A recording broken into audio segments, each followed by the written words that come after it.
Velp, Netherlands, 1944. A 15-year-old girl stepped into the center of a room in someone's private home. The windows were blacked out, the doors were locked. A single candle burned on the piano. Outside, German soldiers patrolled the street. One sound, one misplaced footstep, one voice carrying through a wall, and everything in that room would end. Not just the performance, everything. The girl nodded. The piano started. She began to dance. When she finished, no one applauded. Not because the performance was poor, not because the audience was unmoved, but because in that room, on that night, silence was the only safe form of love. That girl was Audrey Hepburn. And decades later, when someone asked her about the greatest audiences of her career, the standing ovations on Broadway, the packed theaters in London and Rome, she didn't mention any of them. She said, "The best audiences I ever had made not a single sound at the end of my performance." May 10th, 1940.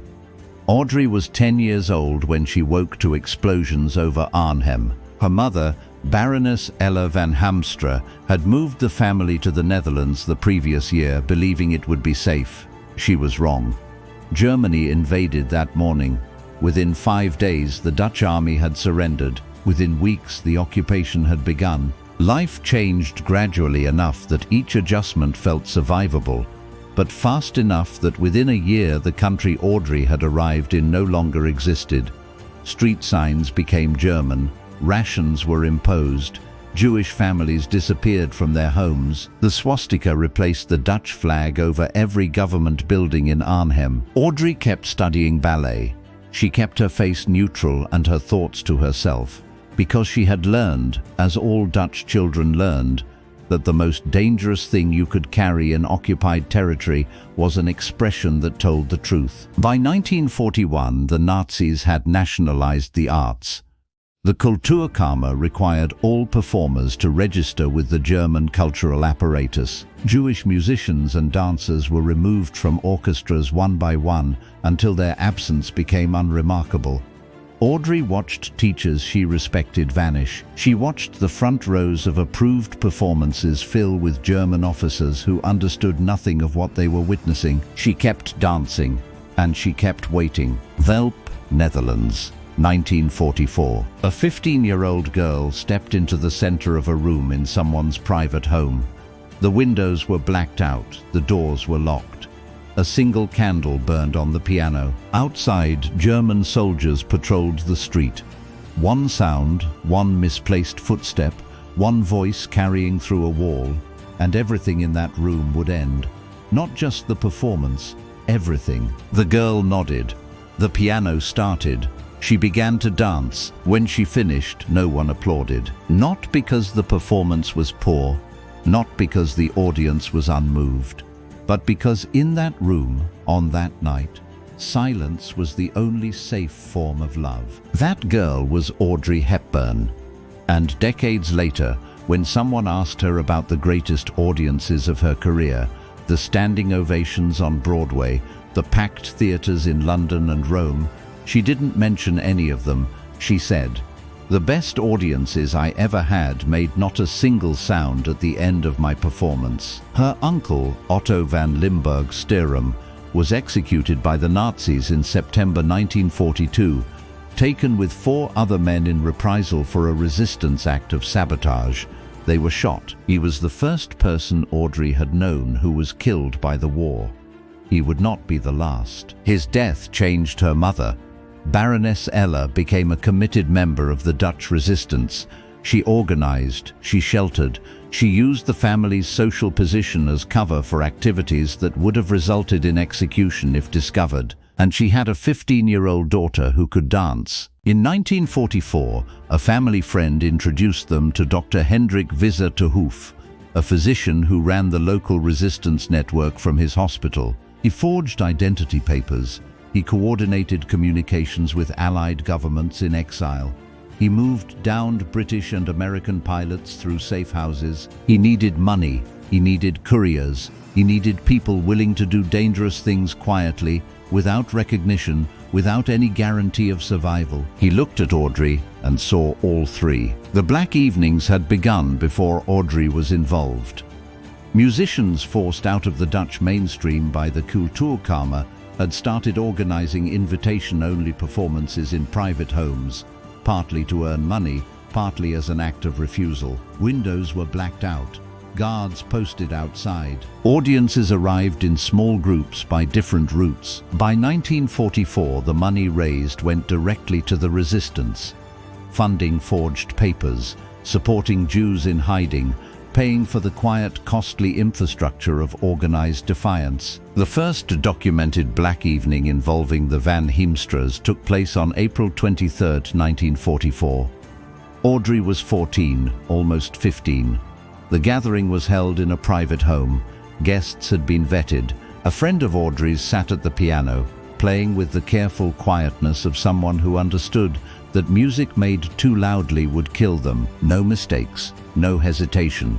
If a patrol came to the door, the piano lid went down. Everyone became civilians at a dinner party, and Audrey became a girl visiting her mother's friends. The patrol did not come that night. Audrey danced. The piano played.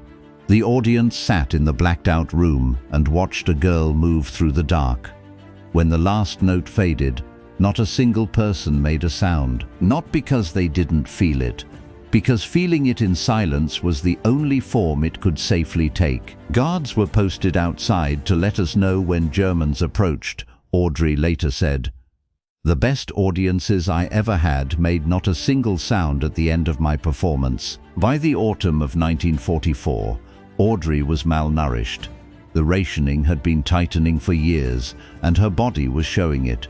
Ballet requires reserves, endurance, the physical trust that muscles will do what they've done 1,000 times before. Audrey's body was running out of that capacity. She danced anyway. Each evening raised money that kept people alive.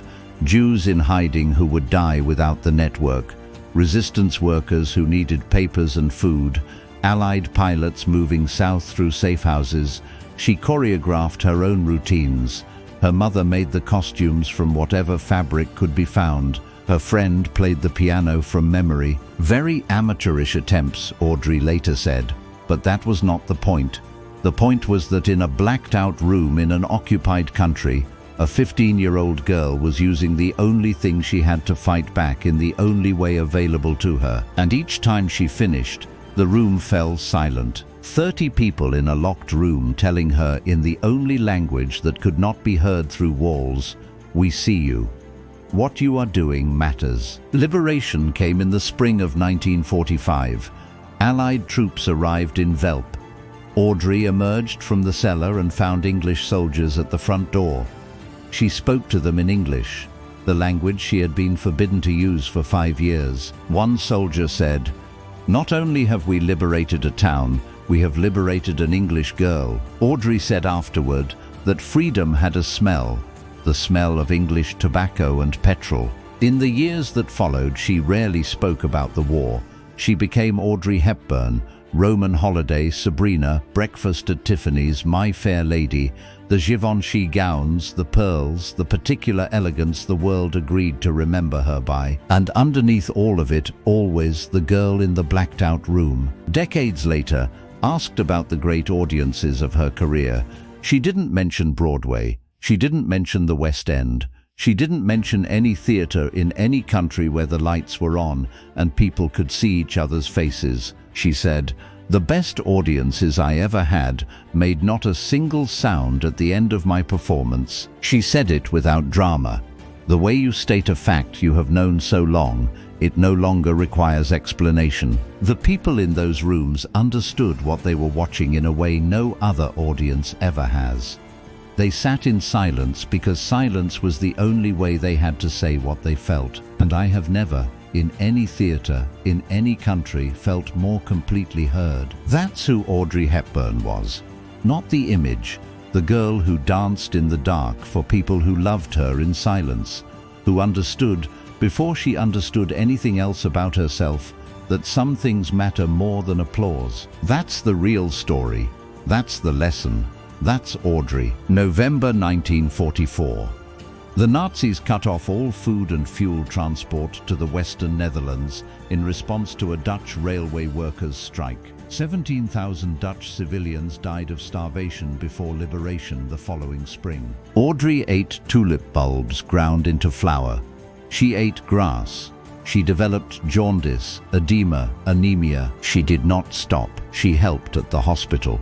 She rolled bandages. She sat with a young boy whose mother had been killed, who came every day with nowhere else to be. Audrey sat with him, malnourished, sick, 16 years old. She held the space around him steady. The black evenings had slowed, the streets too unpredictable, the patrols too frequent. But they did not stop entirely. In the worst weeks of the hunger winter, in rooms where the cold was nearly equal to the cold outside, Audrey still danced, and the audiences still did not applaud. They sat in silence, colder and more complete than before, because now they understood fully, in their bodies, in their hunger, what the silence was protecting. Audrey stood at the center of it, and felt something she would carry for the rest of her life. Audrey woke before dawn to a sound she had never heard before. Not the distant percussion of bombing, something overwhelming, filling the sky from every direction. Allied aircraft, hundreds of them, paratroopers dropping over Arnhem. Operation Market Garden had begun. For one morning, watching the sky fill with parachutes, Audrey believed it was over. It was not over. The battle for Arnhem lasted 9 days. The Allies could not hold the bridge. The paratroopers who had fallen from that sky were killed, captured or forced to retreat. Reprisals came quickly. The Nazis ordered the evacuation of Arnhem. Thousands of displaced residents flooded into Velp. The Van Heemstras opened their home to 40 of them, and in the cellar they hid a British paratrooper, shot down during the battle, found through the resistance network, brought to their door. They took him in. German law was explicit. Sheltering an enemy soldier meant the entire family would be taken away. All of them. They hid him anyway. After several days, the resistance moved him south. He survived the war. Audrey never knew his name. She also worked as a courier. 15 years old, spoke fluent English, young enough that the German Green Police regarded her as low risk. She delivered copies of the underground newspaper Orange Krant, printed on paper the size of a napkin, folded inside her woolen socks, to resistance contacts throughout Velp. She carried messages to downed Allied pilots hiding in the woodlands north of town, walking through German checkpoints with the expression of a girl with nowhere interesting to be. Once, a soldier stopped her on a road near the forest. She had a message hidden in her clothing. He asked for her papers. She produced them calmly. He looked at her, thin, plainly dressed, apparently going nowhere, and handed her papers back. She walked on at exactly the pace of someone with nothing to hide. She did not run. Running would have told him something. She delivered the message. That evening she said nothing to her mother about the soldier. Her mother had enough to carry. Everyone in Velp kept their fear in the space behind their eyes where the soldiers couldn't see it. Audrey had learned this by watching the adults around her, that certain feelings were not safe to have in public. She kept that habit for the rest of her life. There is a kind of courage that does not look like courage from the outside. It doesn't announce itself. It doesn't ask to be recognized. It can exist in front of an audience that will never applaud and find that enough. Audrey Hepburn was 15, malnourished, living under occupation, dancing in locked rooms for people who could not make a sound when she finished, carrying messages through checkpoints, sitting with a grieving child in a corridor because no one else was there, hiding a soldier in her cellar. None of it recognized, none of it applauded. Done by a girl who understood that you don't wait for safety before you begin. You begin, and if you survive, you carry what you learned. She carried it for 50 years, into every film, every premiere, every standing ovation, and into the UNICEF work of her final years, when she held children in famine zones and understood what they were experiencing because she had been that child. She had been hungry. She knew what it felt like to be in a blacked-out room, waiting for someone to arrive who gave you a reason to keep going. The best audiences she ever had made not a single sound. Think about what that means. To give everything, everything your body knows, everything you've spent years learning, and have the response be silence, and to understand that silence as love. Most of us spend our lives looking for the applause, the moment when the room confirms that what we did was worth something. Audrey found that confirmation in silence, in the room that could not clap, and she never stopped knowing it was the realest thing she ever felt. If these are the stories you come back for, the ones underneath the image, underneath the legend, subscribe. There are more of them.